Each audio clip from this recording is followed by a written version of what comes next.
Tutur Tinula, sebuah sandiwara radio serial, produksi Sanggar Cerita dan teater Sanggar Prativi. Sebuah kisah dengan latar belakang sejarah runtuhnya Singasari dan berdirinya Kerajaan Majapahit. Kali ini mengetengahkan episode kelima dengan judul Perguruan Lopanda.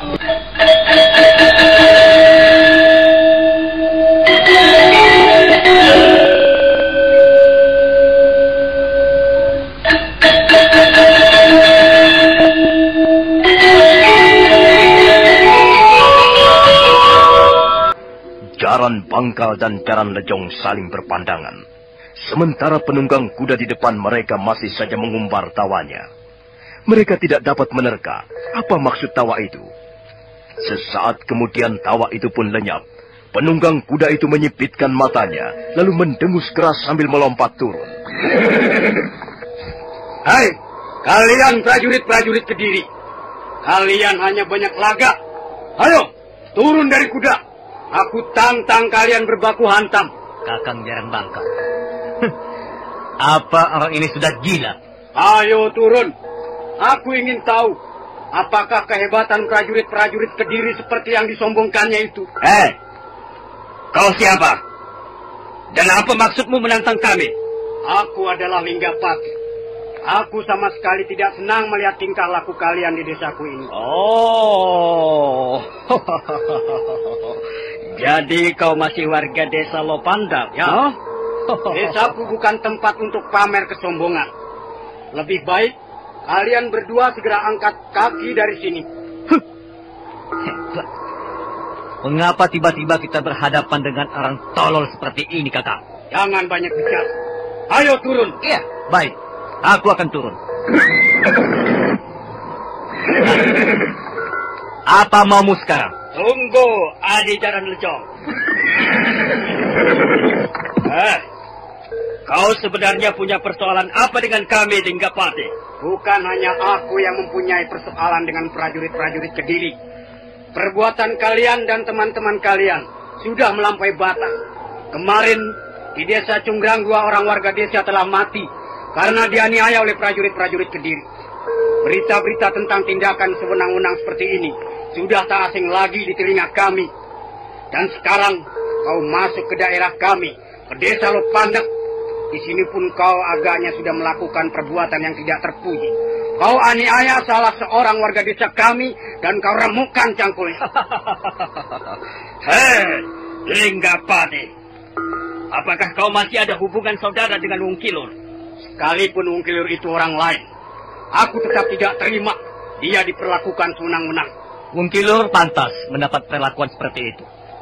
Dia tidak menghargai kami sebagai petugas pemerintah Kediri. Linggapati, baru saja aku menemui kepala desamu. Dia cukup ramah. Dia bisa mengerti apa kemauan kami. Dan dia berjanji mau membantu kami dalam membina keamanan dan ketertiban umum, khususnya untuk desa Lopandak sendiri. Kalian jangan membual di depanku. Bagaimana rakyat kecil bisa merasa aman jika setiap hari mereka harus berperang melawan kekejaman dan ketidakadilan? Kalian telah merampas habis apa yang menjadi milik mereka. Tak ada lagi yang tersisa kecuali penderitaan yang semakin bertambah setiap harinya. Linggapati, berani sekali kau berkata-kata seperti itu. Kau tahu, kalau kulaporkan pembicaraanmu itu pada pimpinan kami di Kediri, desa Lopandak ini akan disapu bersih. Kalian tak akan pernah bisa melaporkannya, karena aku tak akan mengizinkan kalian keluar dari dalam keadaan hidup dari desa Lopandak. Ya, hop, ya, ya, hop. Linggapati, kau telah berlaga sebagai pahlawan, dan itu yang akan menyebabkan kau binasa di tangan kami. Ayo, Adi Jaran Lejong. Iya, iya, iya, iya.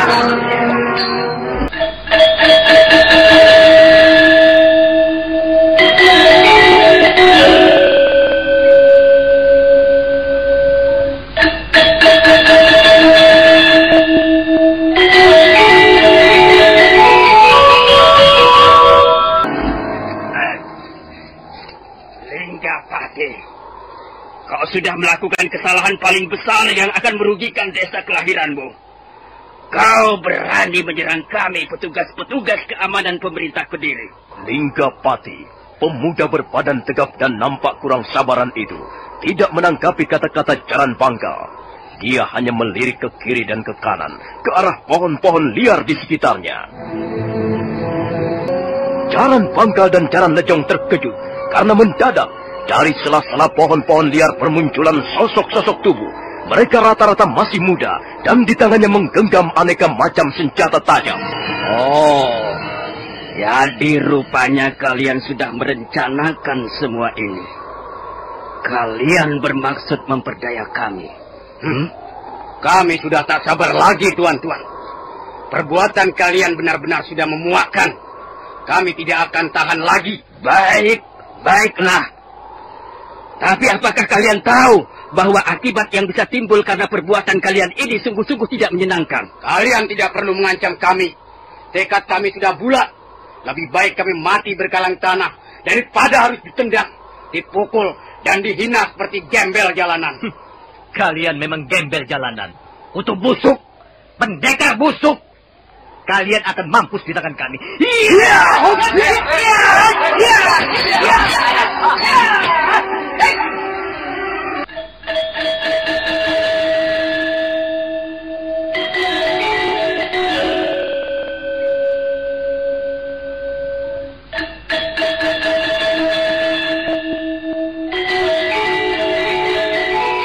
Tan Lejong segera menyerbu sambil mengayunkan pedangnya. Ikuti Jaran Pangkal yang menyerang dengan jurus-jurus andalan. Linggapati dan kawan-kawannya menyambut dengan semangat kebencian. Maka pecahlah pertarungan sengit antara dua orang anak buah Mubajir melawan pemuda desa Lopandak yang seluruhnya berjumlah 9 orang. Jaran Pangkal dan Jaran Lejong mengamuk. Pedangnya berkelebat, mendesing ke arah lawan-lawan yang mengeroyok mereka. Bagaimanapun mereka adalah bekas jawara yang di masa lalunya pernah hidup sebagai perampok. Mereka sudah cukup berpengalaman dalam dunia kekerasan. Tapi 9 pemuda yang mengepung mereka ternyata bukanlah warga desa biasa yang hanya bisa bercocok tanam. Keterampilan mereka memainkan senjata cukup memaksa Jaran Pangkal dan Jaran Lejong tetap waspada dan berhati-hati. Dan suatu ketika, mereka serentak menyerbu hampir berbarengan. Jaran Pangkal dan Jaran Lejong menyambut sambil berkelit ke kiri dan ke kanan.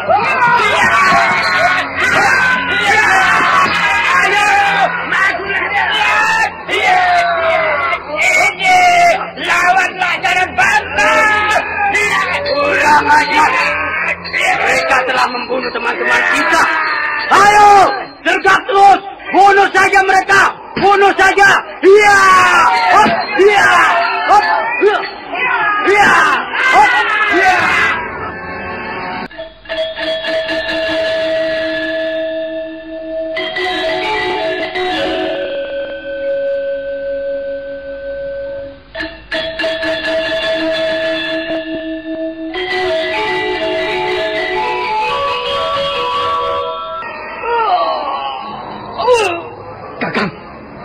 Jaran Pangkal, kau nampaknya kau terluka parah, Kakang.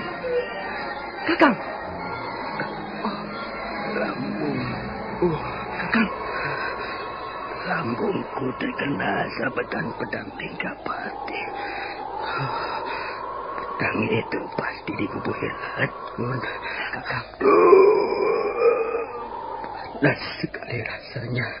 Tapi mereka semua terbunuh, Kakang. Hanya Linggapati yang sempat menyelamatkan diri, Kakang. Kemana si Linggapati? Entahlah, Kakang.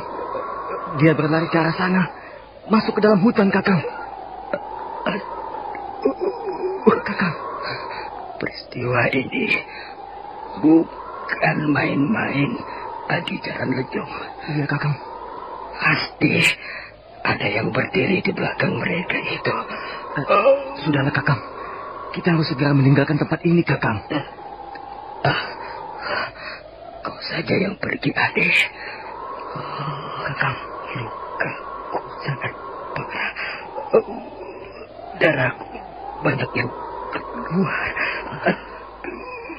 Tidak, Kakang. Tidak. Kita akan kembali ke Jasenunggal bersama-sama, Kakang. Goblok! Kau jangan membuang waktu. Cepat tinggalkan aku. Cepat laporkan peristiwa ini pada Tuanku Baja. Cepat Adi Jaran Lejong. Lalu Kakang. Jangan pikirkan aku, cepat pergi. Cepat. Kau tidak punya waktu banyak. Baik, Kakang. Baiklah. Aku akan secepatnya kembali ke Jasenunggal. Iya.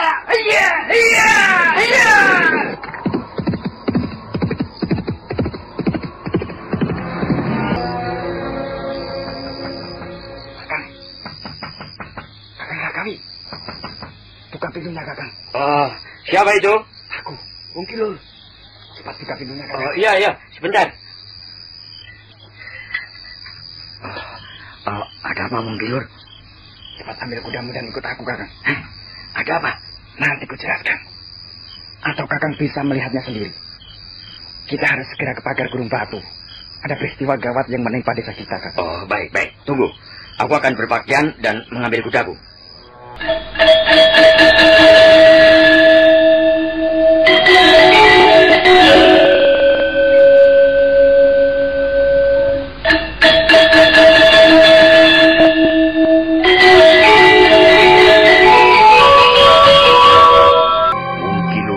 Sebentar menunggu di depan pintu rumah Rakawi Girang. Kepala desa Lopandak itu keluar dari samping rumah sambil menuntun kudanya. Wung Kilur menyampar obor yang terpancang di pagar halaman sebelum melompat ke atas kuda. Dan dua orang itu pun segera berkuda menuju pagar Gunung Batu yang terletak di sebelah timur desa Lopandak.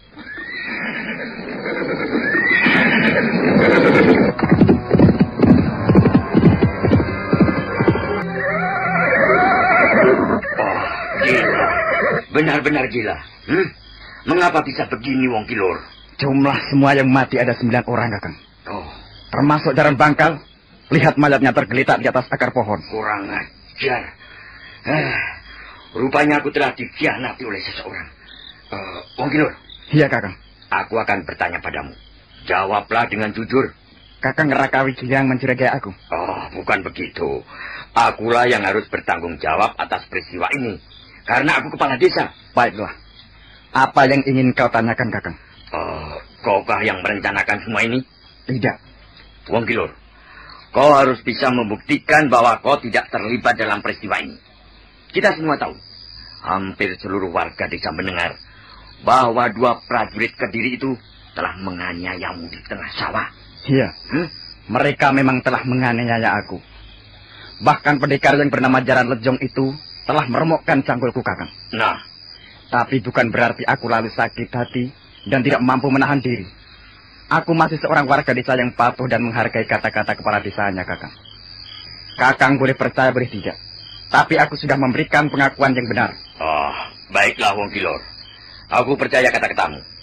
Tapi sebagai kepala desa, aku harus mengusut peristiwa ini dan mempertanggungjawabkannya pada Gusti Banyak Kapuk. Iya, memang sayang sekali. Kalau sampai pemerintah Kediri mencium peristiwa ini, desa Lopandak bisa hancur lebur. Selama ini sudah kukatakan berulang kali, jangan mengumbar hawa nafsu. Harus pandai-pandai mengendalikan diri. Jangan melawan, jangan menentang, dan mengadakan perlawanan terhadap mereka. Belum saatnya. Tapi, ya, sudah. Kakang Rakawi Girang, aku tahu siapa yang menjadi otak peristiwa ini. Kau tahu?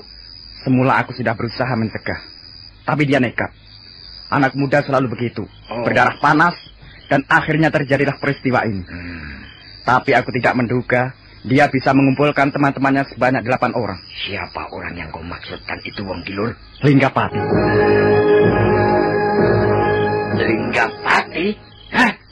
Linggapati anak Rana Dikara? Iya. Dia sangat menaruh dendam pada 2 orang yang telah menganiaya aku itu. Iya. Aku sudah berusaha membujuk, tapi agaknya usahaku itu sia-sia. Kalau begitu, aku harus menemui ayahnya. Kau kumpulkan beberapa orang warga desa untuk mengurus penguburan mereka. Sementara malam ini juga, aku akan pergi ke rumah Rana Dikara. Baik, Kakang.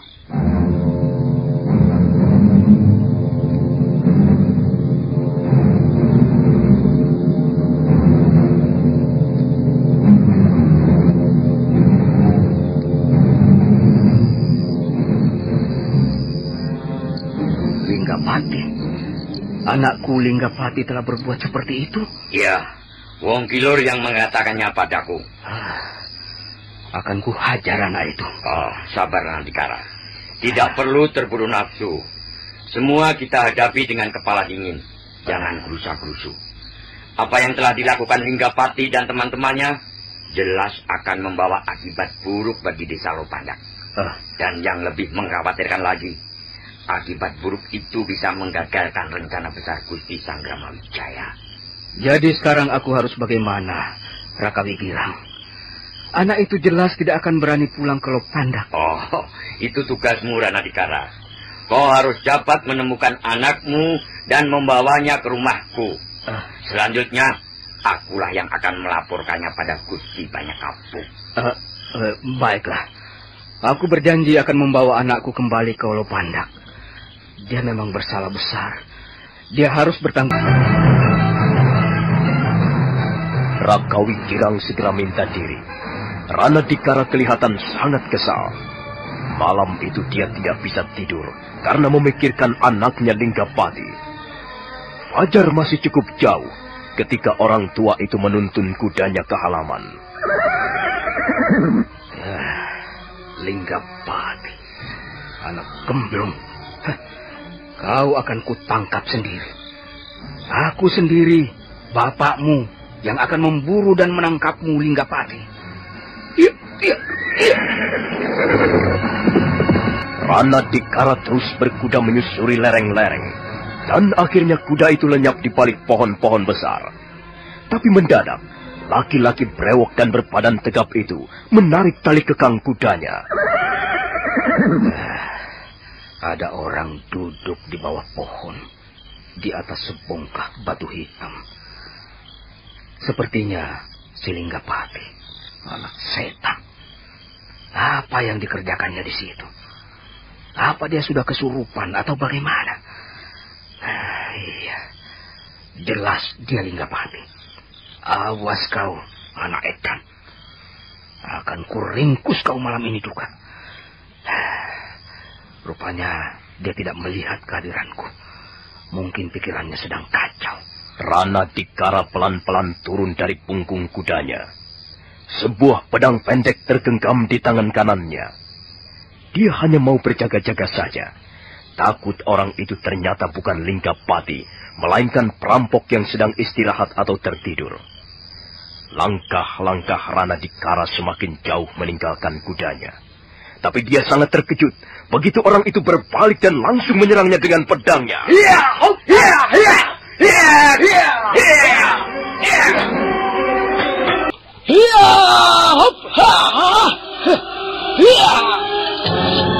Rana Dikara terpaksa dengan sedikit gugup berusaha membendung serangan yang datang dengan gencar. Dalam suasana yang gelap itu, keduanya bertempur. Bunyi pedang dan teriakan terdengar gaduh riuh, seperti bunyi makhluk-makhluk halus berebut mangsa. Rana Dikara akhirnya dapat memastikan bahwa orang yang menjadi lawannya sekarang adalah anaknya sendiri, Linggapati. Hentikan Linggapati!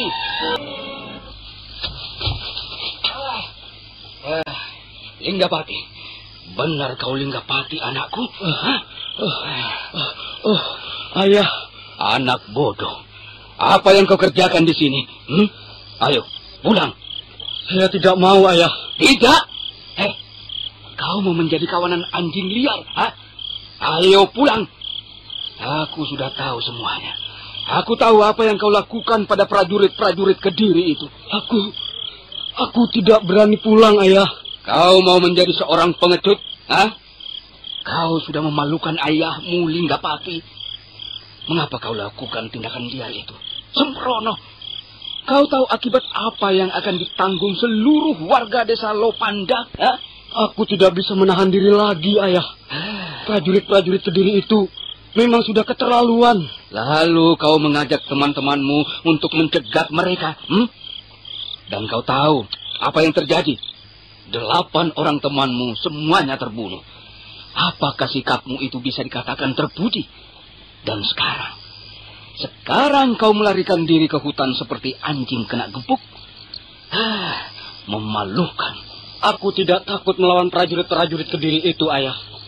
Aku sanggup bertempur dengan mereka sampai titik darah terakhir. Kau tidak usah membual. Tak ada perlunya menyombongkan diri begitu, Linggapati.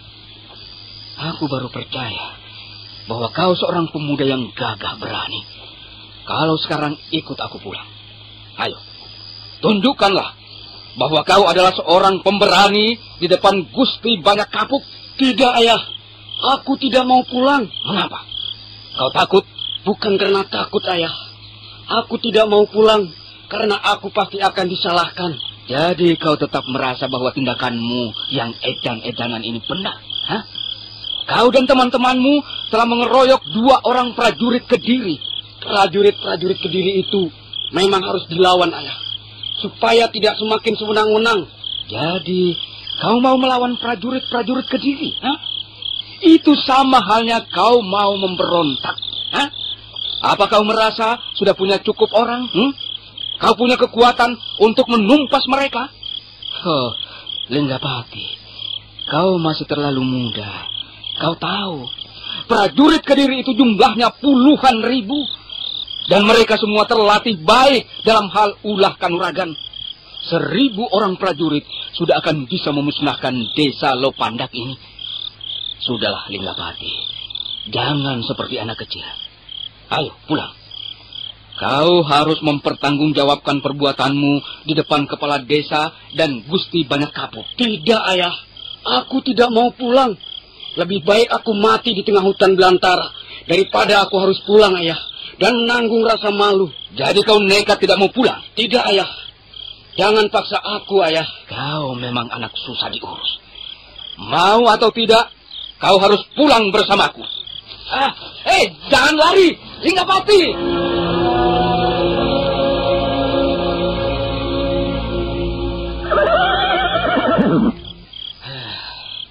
Kurang ajar. Anak itu malah mengajak kucing-kucingan. Bagaimanapun juga, aku harus bisa membawanya kembali ke Lopandak. Iya.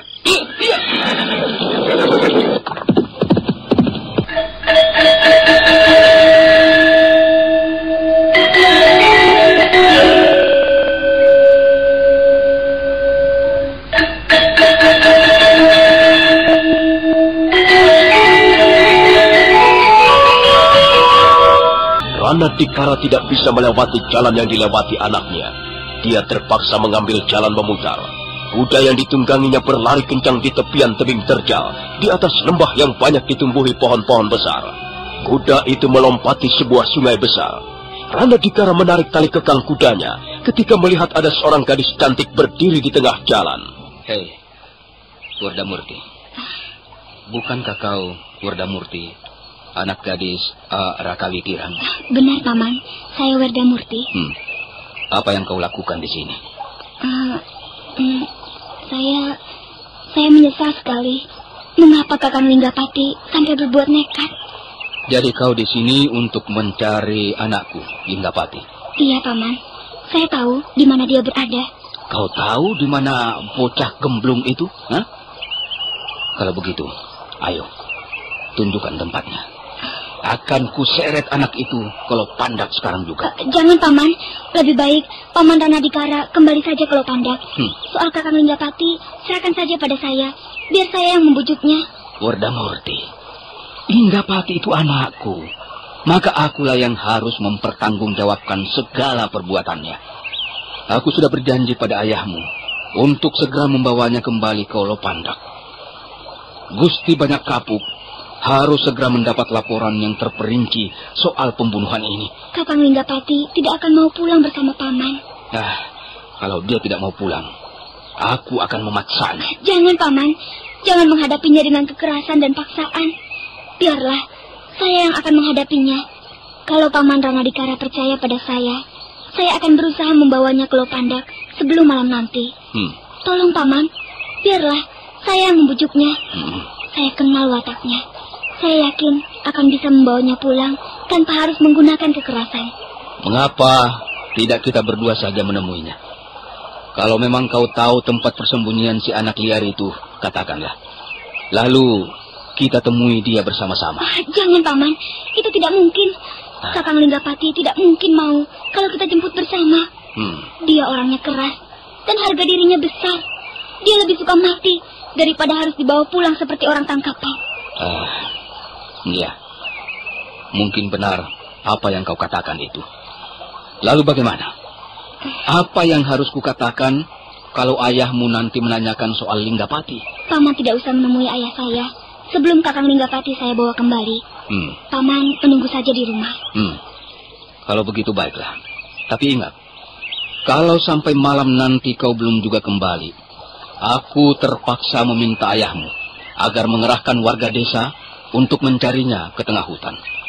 Nah, aku pergi dulu. Iya, Paman. Hati-hatilah, Wardamurti. Terima kasih, Paman. Iya.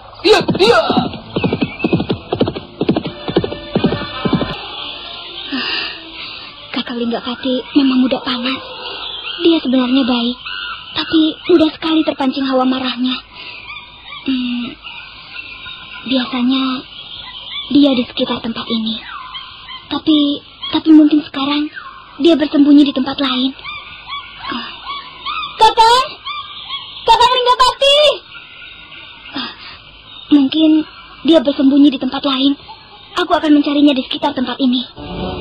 Wardamurti lalu melompat ke arah dinding-dinding padas yang menjulang tinggi di depannya. Dia masuk ke sebuah celah, menyelinap ke dalam. Dia agak ragu-ragu untuk meneruskan langkahnya ketika melihat di depannya nampak mulut sebuah gua menganga lebar. Tapi kemudian dia memaksakan diri untuk memasuki gua itu. Kakang Linggapati. Kaukah Kakang Linggapati? Mengapa kau datang kemari, Wardamurti? Kakang! Awas! Jangan mendekati aku. Mengapa, Kakang? Aku bukan lagi Linggapati yang pernah kau kenal selama ini. Semalam aku telah berubah menjadi seorang pembunuh. Kau melakukannya tentu mempunyai alasan yang kuat. Aku benci pada prajurit-prajurit Kediri itu. Mereka telah merampas hak orang-orang kecil yang lemah dan tidak berdaya. Mereka itu pencuri-pencuri tengik yang sombong dan sewenang-wenang. Aku tidak menyesali apa yang telah kulakukan, Wardamurti. Bagaimana dengan teman-temanmu yang 8 orang itu, Kakang? Kabarnya mereka semua terbunuh. Ya, aku sedih sekali melihat kenyataan pahit ini, Wardamurti. Tapi mereka mati untuk sesuatu yang bersifat luhur. Mereka adalah teman-temanku yang terbaik. Dan mereka gagah berani, pantang menyerah, dan tak kenal takut melawan kesewenang-wenangan itu, Wardamurti. Kakang Linggapati, kita semua membenci prajurit-prajurit Kediri yang seringkali berbuat kejam pada rakyat kecil. Tapi, apakah kita harus melawan mereka dengan membabi buta, dengan brutal, dan akhirnya dikalahkan dengan hina? Aku belum kalah, Wardamurti. Selama masih hidup, aku tidak akan pernah kalah bertarung melawan cecunguk Gaya Katwang itu. Apa gunanya menuruti hawa nafsu dan ingin melawan mereka sendirian? Mengapa Kakang Linggapati tidak mau membuka diri barang sedikit? Apa maksudmu dengan membuka diri, Wardamurti? Bolehkah aku duduk di sampingmu, Kakang? Wardamurti, kau jangan coba-coba membujuk aku agar mau pulang ke Lopandak sekarang. Tidak, Kakang. Aku tidak akan membujukmu. Bukankah kau bisa mengambil keputusan sendiri yang lebih bijak? Aku hanya ingin duduk di sebelahmu. Jadi kau tidak setuju aku melawan prajurit-prajurit Kediri itu? Pada saatnya nanti, kita semua akan melawan mereka. Kita akan bertempur di bawah perintah Gusti Sanggrama Wijaya. Kapan Gusti Sanggrama Wijaya mau melawan Gaya Katwang? Itu sudah pasti. Tapi kita tidak tahu kapan. Kita harus menunggu. Kita harus bersabar. Menunggu? Sabar? Menunggu? Sabar? Aku sudah tidak sabar lagi menunggu, Wardamurti. Aku sudah tidak tahan lagi. Tentara Kediri banyak jumlahnya, Kakang. Mungkin mencapai puluhan ribu orang. Karena itu, bukan pekerjaan yang mudah untuk memberontak dan mengalahkan mereka. Selama ini, Gusti Sanggramawijaya dan orang-orang kepercayaan beliau sedang membuat persiapan sebaik-baiknya. Gusti Banyak Kapuk ditugaskan melatih calon-calon prajurit Majapahit. Mereka digembleng, ditatar, diasah siang malam di atas lereng Girinata. Dan kita, di samping sebagai calon prajurit, juga ditugaskan melindungi kegiatan rahasia ini. Seluruh warga Lopandak dilarang keras membocorkan rahasia ini, atau berbuat hal-hal yang bisa membocorkan rahasia besar ini. Ya, aku tahu, Werdamurti. Itulah sebabnya kita semua dilarang keras melawan, dilarang menentang prajurit-prajurit Kediri itu. Demi menjaga rahasia ini, kita harus tunduk dan berpura-pura bodoh dalam hal ilmu kanuragan. Bukan berarti kita benar-benar tunduk atau benar-benar bodoh, Kakang. Semua ini kita lakukan hanya demi menyelamatkan rencana besar yang telah disusun Gusti Sanggramawijaya bersama orang-orang yang menjadi kepercayaan beliau. Aku tahu, Werdamurti. Semua kata-katamu itu hanya kau maksudkan untuk memojokkan aku. Tidak, Kakang. Aku tidak bermaksud memojokkanmu. Kalau begitu, jangan lagi bicara soal ini, Werdamurti. Kau mau bicara soal apa, Kakang? Soal kita. Apalagi yang akan kita bicarakan soal kita? Sekarang, kita tidak mempunyai persoalan apa-apa lagi. Werdamurti, keadaanku sekarang sedang sulit. Aku tidak mungkin kembali ke Lopandak. Mengapa tidak mungkin? Aku malu, Werdamurti. Kau tidak perlu malu, Kakang. Aku masih punya harga diri. Kalau kau mau pulang dan mengakui kesalahanmu di depan Gusti Banyak Kapuk, maka persoalan ini akan selesai. Aku pasti akan disalahkan. Dan semua pasti menyalahkan aku, Werdamurti. Kalau kau merasa benar, mengapa takut disalahkan? Jadi, kau menganggap aku benar? Menurut pendapatku, dalam hal ini, kita tidak perlu saling menyalahkan. Memang, tindakanmu bisa merugikan kita semua. Tapi semua sudah terjadi. Kita mau apa? Kakang Linggapati, aku sudah cukup lama di sini. Kau mau kemana, Werdamurti? Aku tidak bisa terus di sini. Jadi, kau mau meninggalkan aku sendiri di sini? Aku harus pergi, Kakang. Jangan pergi, Werdamurti. Kau jangan pergi. Kalau kau pergi, aku akan sendirian di tempat yang menyeramkan ini. Kalau aku tidak pergi, aku akan lebih menyusahkan dirimu, Kakang. Tidak, kau jangan pergi, Werdamurti. Dengarlah. Kita bisa mengatasi kesulitan ini supaya kita bisa tetap bersama-sama. Aku akan membawamu pergi, Werdamurti. Kita akan pergi jauh meninggalkan desa Lopandak, desa kelahiran kita, desa di mana selama ini kita telah dibesarkan. Aku mencintaimu, Werdamurti. Aku juga mencintaimu, Kakang. Aku datang kemari ini karena mencintaimu. Kalau begitu, mari kita segera pergi, Werdamurti. Kita pergi untuk mencari tempat yang nyaman, di mana kita bisa membangun keluarga bahagia. Ayo, Werdamurti, selagi masih ada kesempatan. Tidak, Kakang. Aku tidak bisa menuruti keinginanmu itu. Selamat tinggal, Kakang. Werdamurti, tunggu. Jangan pergi. Tunggu, Werdamurti. Linggapati memburu Werdamurti yang terus melompat meninggalkan mulut goa. Mereka lalu berkejaran di atas lereng-lereng terjal. Nah, bagaimanakah kisah selanjutnya? Apa yang akan terjadi atas diri mereka? Dan bagaimana dengan Caran Lejong yang mau melaporkan peristiwa di Lopandak pada pimpinannya? Saudara pendengar, silakan menunggu seri berikutnya.